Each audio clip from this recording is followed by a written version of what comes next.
When we shared our first video on Pennsylvania's forgotten towns, your response blew us away. You guys wanted more hidden places, more eerie stories, and we listened. This time, we've got 7 more ghost towns, each one with its own haunting past. From abandoned bunkers to ghost towns lost in the woods, these places hold secrets most people have never seen. So stick to the end of this video, and don't forget to hit that subscribe button because we've got even more Pennsylvania mysteries coming your way. Number 7. McKeesport. McKeesport's story goes way back to the late 1800s, when it became a vital part of Pennsylvania's booming steel scene. With mills lining the Monongahela River, the town thrived on the steel that helped build America. People poured in from all over to work in the factories, building a close-knit community centered on hard work and resilience. At its peak, McKeesport was bustling with activity. Thousands of residents worked in factories, schools and shops thrived, and the streets were always alive with the sounds of industry and life. But things took a turn in the late 20th century when the American steel industry began to collapse. Cheaper steel from overseas and a shift in manufacturing started to chip away at the town's economy. As factory after factory closed, McKeesport gradually transformed from a lively industrial hub into a quiet reminder of its past. Today, parts of McKeesport feel like stepping into a time capsule. Old brick factories stand silent, their windows broken or boarded up, the machines long gone. There are still some neighborhoods and businesses, but certain sections look almost completely frozen in time, like an open-air museum of the American industrial age. Number 6. Monessen. Monessen's story began in the early 1900s, a time when steel was king. Positioned along the Monongahela River, Monessen was strategically placed to benefit from easy transport for raw materials and finished products. Steel mills sprouted up, and the town's economy boomed. Monessen became a place of opportunity, drawing people in from all over with the promise of good-paying jobs and a strong community. In its heyday, Monessen's steel mills weren't just factories, they were lifelines. The mills powered the local economy, employing thousands of people and building a tight-knit community that relied on one another. For decades, steel production was Monessen's heartbeat. But as we saw with other steel towns, the good times couldn't last forever. By the 1980s, the American steel industry took a massive hit, struggling against cheaper foreign imports and a changing global market. When the mills started to close, the impact was devastating. The town, once built on steel, faced a tough transition as jobs vanished, families left, and thriving businesses went silent. For the people who stayed, Monessen was no longer the bustling community it had been. Nowadays, Monessen is a bit of a time capsule. If you take a walk through its old neighborhoods, you'll see buildings that stand tall yet empty, as if they're patiently waiting for a second chance. Some of these structures still bear the faded names of businesses from a different era, while others look like they've been untouched for decades. Number 5. Vintondale. Vintondale's roots go back to the early 1900s, a time when coal was the fuel driving America's industries and homes. Located in the heart of Pennsylvania's coal country, Vintondale was established as a mining town, where generations of families made their living by digging deep into the earth. For the people of Vintondale, coal wasn't just a resource, it was a way of life. The town had everything a community needed: houses, schools, shops, and of course, plenty of hard-working miners. But as with so many mining towns, Vintondale's fate was tied directly to the coal seams beneath it. As the mines started running dry, the jobs started disappearing, and families had no choice but to look elsewhere for work. Little by little, people packed up and left, leaving behind the town they had called home for generations. Today, Vintondale is a very different place. The bustling mining town of the past has been replaced by quiet fields, and nature is slowly reclaiming the land. If you visit, you'll find the remnants of the old mining days, maybe an old coal tipple, or the scattered foundations of buildings that once housed families. It's as if time has wiped away much of Vintondale's busyness, leaving behind a peaceful, almost serene atmosphere.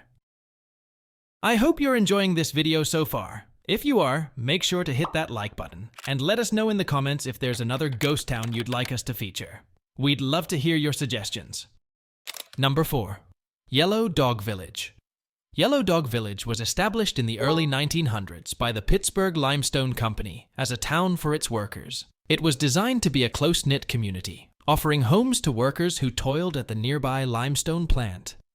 Life in Yellow Dog was simple and predictable, centered around work, family, and the steady routine of a small town. For years, the village was a cozy place where people knew each other by name, and every family had a role to play. But like so many company towns, Yellow Dog's fate was tied directly to the success of the limestone plant. When the demand for limestone slowed down and the plant eventually closed, there wasn't much reason for people to stay. The jobs vanished, and with them, so did the village's sense of purpose. Families moved out, houses were left empty, and the town that once buzzed with daily life grew silent. Today, Yellow Dog Village feels like a ghostly neighborhood caught in a strange stillness. Rows of small houses line the streets, but there are no lights on, no sounds of kids playing, and no footsteps on the sidewalks.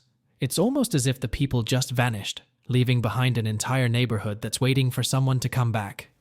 And yes, it really is called Yellow Dog Village. Why? Well, that's one mystery we may never solve. The story behind the name is just as quiet as the town itself, but it definitely adds a quirky twist to this already eerie place. Maybe the next time you visit, you'll spot a yellow dog to solve the mystery, or maybe not. Number 3. Frick's Lock. Coming in at number 3 is Frick's Lock, a small village with an unusual twist. Once a place full of life, Frick's Lock found itself next to a nuclear plant, which changed everything. Frick's Lock began as a small riverside community where families built a peaceful life with homes, farms, and a general store. But that all changed in the 1970s, when a nuclear power plant was constructed across the river. With safety concerns on the rise, residents were relocated, and Frick's Lock was closed off, turning it into an unexpected ghost town. Today, Frick's Lock looks like a place paused in time. Rows of houses sit quietly, their windows dark, doors locked, as if waiting for families to return. Walking through feels like flipping through a spooky storybook. Each building holds a history, but there's no one left to share it. Overgrown paths and faded paint add to the stillness, making it feel like an abandoned movie set. And if the empty streets don't send a chill down your spine, you might spot a few radiation warning signs scattered around, just to keep things interesting. Frick's Lock may not have ghosts, but it certainly has its share of spooky vibes. Number 2. Alvira. Almost at the top of our list is Alvira, a town transformed by wartime secrets and hidden bunkers from World War II. In the 1940s, during World War II, the US government seized the land, displacing families and turning Alvira into a military storage site. Residents were forced to leave, and dozens of concrete bunkers were built to hold explosives and other wartime supplies. When the war ended, the bunkers were left behind, but the people never returned. Homes and buildings were removed, leaving only these silent bunkers and traces of the old village roads. What was once a peaceful community became an eerie piece of military history tucked away in rural Pennsylvania. Today, Alvira feels like a place caught between worlds. Grass and trees have overgrown much of the area, but the bunkers still stand, partially hidden by nature. Each bunker tells its own quiet story, leaving visitors to wonder what's hidden inside. And if you're a fan of hide and seek, Alvira might be the ultimate challenge. With bunkers scattered throughout the woods, it's as close to a real-life adventure as you'll find. Just be careful what you uncover. Number 1. Pithole City. And finally, at number 1, we have the legendary Pithole City, a town that appeared almost overnight and vanished just as quickly. Pithole's story began in 1865 when oil was discovered nearby. Almost immediately, the town sprang to life, drawing people from all over with the promise of fortune. Imagine this. In just a few months, Pithole went from empty land to a bustling town with hotels, theaters, saloons, and even its own newspaper. At its peak, nearly 15,000 people lived here, all hoping to strike it rich in the oil boom. But just as fast as it grew, Pithole began to fall. The oil supply dwindled, and as profits dried up, so did the residents' hopes. Once one of Pennsylvania's busiest places, it became a ghost town, abandoned by those chasing the next big oil strike. Today, Pithole City is a shadow of its former self. All that remains are empty streets, faint outlines of foundations, and occasional signs marking where buildings once stood. It's like a ghost town frozen in time, as if everyone simply vanished one day, leaving it all behind. Now, as we wrap up, we've got a little bonus for you. If you're loving these hidden spots, we've put together a full playlist on Pennsylvania hidden gems, which is packed with even more amazing places around the state. Don't forget to check it out. You will find the link in the description and on the end screen.